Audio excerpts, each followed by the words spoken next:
And now we'll head into the last race of the day, which is the second heat of the lightweight Varsity 4 semi-final, with Princeton in lane 1, Mercyhurst in lane 2, Cornell in lane 3, Georgetown lane 4, and Dartmouth in lane 5. A strong showing from Mercyhurst, who came third in the time trial this morning, but it was a tightly packed field.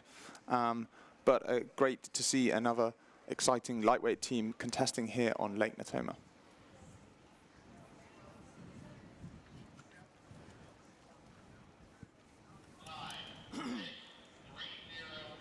And crews are under starters orders, a few deep breaths, getting ready to race, and they are underway. All crews off cleanly, striding in through those high strokes, trying to get this Cox 4 up and moving. Well, this is an interesting semifinal because we haven't seen Mercyhurst yet in the lightweight side of the regatta, and Cornell did not have a second varsity entered earlier in the day, so hard to say what all of that means, but it may mean that they've got a little bit higher level of expectation than the B final, so we'll see. Yeah, there's a lot of questions that will be answered in just a few minutes' time once we get down the track with this sort of wild card roundup of crews that we have. You know, of course, we're looking at Mercyhurst returning silver medalists in this event from last year's IRA, as well as, you know, this crew from Dartmouth. Let's not forget about them on the podium at Eastern Sprints a couple weekends ago, but finding themselves in this outside lane, which is an interesting position for them to be in. And it looks like our early race leaders at Georgetown, they've really taken it on high and fast and are now striding onto their rhythm. Well, we do have a quartering tailwind, and so that may favor the bold. You may not feel the heaviness of an extra energy at the beginning of the race. To your point earlier, Sholto, it really is a matter of getting into your base cadence in an efficient way after you put out that much at the start. You can't afford to continue to burn off energy excessively once you've got the speed of the boat where you want it. And I'll be interested to see how Princeton respond, because the third varsity from Princeton won at the Eastern Sprints, so members of this crew are now racing in the 4 and how they can adjust and race in the Cox 4. Yeah, a lot of really tight racing happening in positions 2, 3, and 4 at the moment. Looks like these three crews, the intensity between Princeton, Mercyhurst, and Cornell are looking to drive the rest of these crews back into our very fast starting crew from Georgetown. So the Hoya is just facing a little bit of pressure from this midfield as all of these crews are really pushing each other to the red line and eating into this lead over on the right side of your screen, with Mercyhurst maybe just the advantage in this mini chevron that you can see on the left side of your picture.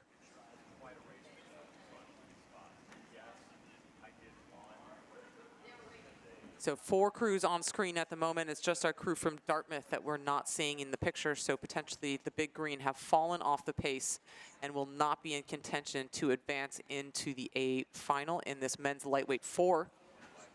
But since we do have 4 crews on screen and we're only taking 3 to go, with the margin closing every single stroke on our race leaders, things are about to get very, very interesting in this second semifinal. Well, that's a very young Dartmouth crew over there, and they have fallen back. But the 4-boat race with 3 to qualify is getting even more interesting by the stroke. It's just halfway through the race, and it's just about to pull level with 4 boats. Yep, Georgetown were brave and they started very, very fast, but now it looks like they are starting to face the reality of burning that hot in the first quarter, because here comes the rest of the field with a blanket thrown over them. 3 more bow balls just about dead level and about to pull even with Georgetown. 4 boats on your screen, 3 to advance to the A final. It's all going to come down to grit in this third 500. Look at this. Too close to call, but that Princeton crew looking long, looking efficient, rowing with a bucket in, and I'd say it's still Georgetown leading, but it looks like Princeton may be closing in on that second place, but maybe about a bow ball between Georgetown and Princeton. Well, Princeton, Mercyhurst, and Cornell have all of the momentum. It'll be very hard for Georgetown to maintain for a full 700 meters, 800 meters, whatever they have left in the race. It's still going to be very tight. 3 crews will qualify for this A final, 4 in contention at the moment. Yeah, as these 3 crews on the top of your picture clawed back this crew from Georgetown, it was Mercyhurst that was making the best of that 3-boat pack, and now they are the ones that may find themselves missing out. We're just zooming in now on this crew from Georgetown who have seen that early lead disappear over the last 1,000 meters or so, with Cornell and Princeton now with their bow balls ahead of this crew from Georgetown.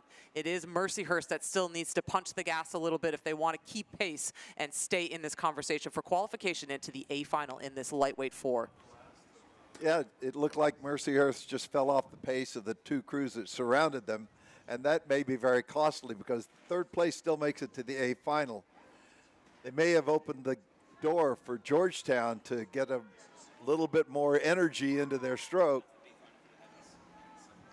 As long as there's hope, there's always the possibility of getting there in a qualifying position.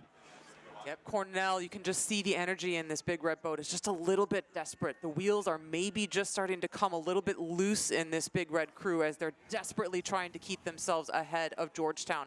We saw a couple dirty strokes, a couple little bobbles in this Cornell crew as they're fighting like mad to try and keep themselves ahead of Georgetown, because Georgetown are looking to find another gear now as we are coming into the red buoys. And we have 150 meters to go. Looks like Princeton are going to be clear, with Cornell coming in second, but too close to call between Mercyhurst and Georgetown. What a race we have on our hands.